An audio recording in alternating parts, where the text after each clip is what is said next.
Mbele ya kamera yupo Jackson Luka Mwafulango, mmoja kati ya wanahabari ambao wamefanya mambo mengi kwa kweli. Jackson, uhali gani ndugu yangu?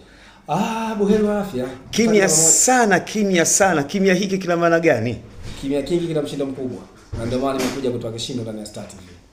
Yes. Hebu tuambie kwanza, ukimya huu mara mwisho tulikuwa sote pale Biashara United tukizungumza. Baada ya hapo Jackson Luka Mwafulango hatujamuona tena kwenye vyombo vya habari wala maneno yake yale sijui misumari changanya na nini ile? Misumari ya moto, geza lile pingu ile askari tofauti ilikuwa Tanzania Prisons. Ndio.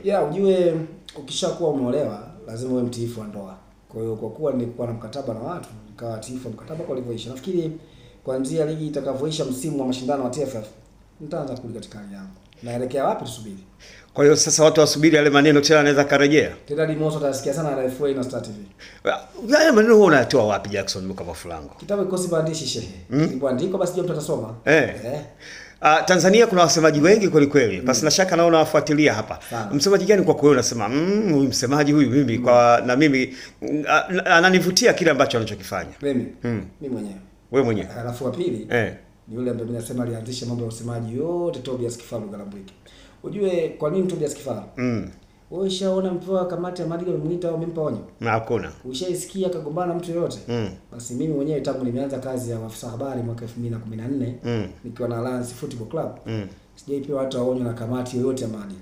Okay. Ndio maana nikasema wa kwanza mimi mwenyewe, lakini mfuatilia sana Tobias Kifaru.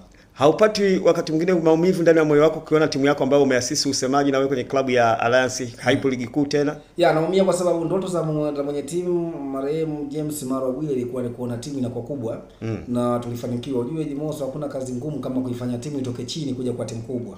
Alafu ikaja ikaanguka. Ilihitaji ujasiri mkubwa kweli. Kwa hiyo timu ilipoanguka na mimi bahati mbaya niko Tanzania Prisons wakati huo ikawa sina namna ya kufanya. Kwa sababu nimekuja kupitia mlango wa pili, japo sio kama msemaji wa timu kama ilivyokuwa zamani. Naamini mawazo yetu akiyapokea timu itarudi katika hadhi yake.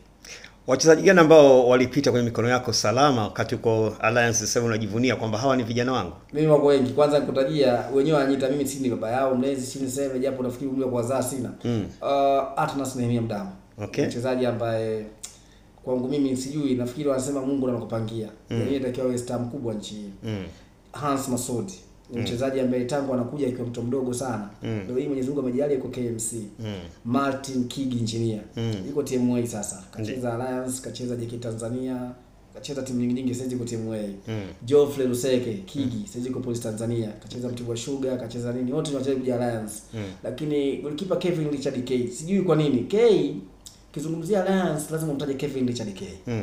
K alikuja akiwa mtoto mdogo sana. Na alikuja goalkeeper ambaye alikuwa striker unajua. Lakini baadaye tulipata shida ya goalkeeping. K akajaribu kudaka. Baada ya kudaka ya mechi ile kutoka pale K kana goalkeeper wala Simbaka anakuwa goalkeeper mkubwa. Lakini kimuondoa huyo kuna Good Love Mdumule, kuna Israel Patrick Mwenda. Mimi kukutana na hizo ngei mara mbili. Lada Chasambi, wachezaji wetu wa Novatus Dismas. Sasa nikupe story ya Novatus Dismas. Nova wakati anakuja Alliance kwa goalkeeper. Okay. Tulikuwa tunamuita Charlie. Alikuwa goalkeeper yule, alikuwa kifungwa analia sana. Lakini Mwenyezi Mungu ana namna kumtoa mtu. Nova kaangaika sana kwenye mpira. Kacheza karibia namba zote Nova. Beki ya pembeni, si ya katikati, kiungo katikati. Hatimaye kaja katokea kwenye midfield na imemtangaza, lakini Alliance ndio sema ambapo Nova hauje kutafuta ni wapi anatakiwa ajipate. Akajitafuta Alliance akajipata kwa position ipi mimi nitanitoa. Ndio akaenda Azam Academy pale. Mwenyezi Mungu akamuinua akaenda Biashara Mara akawa mchezaji mkubwa ndio leo Nova akawa kimataifa. Na atakuepo kwenye tukio ambalo sitakuepo. Shukrani sana. Sisi tutakuja kwenye hilo chimbo jipya ambalo hujaniambia mtangazaji gani ambaye mimi nasema natamani ya story tofauti. Hujaniambia nitakwambia. Hapo najua haya bwana. Shemeji niambie nani? Na sorry boss.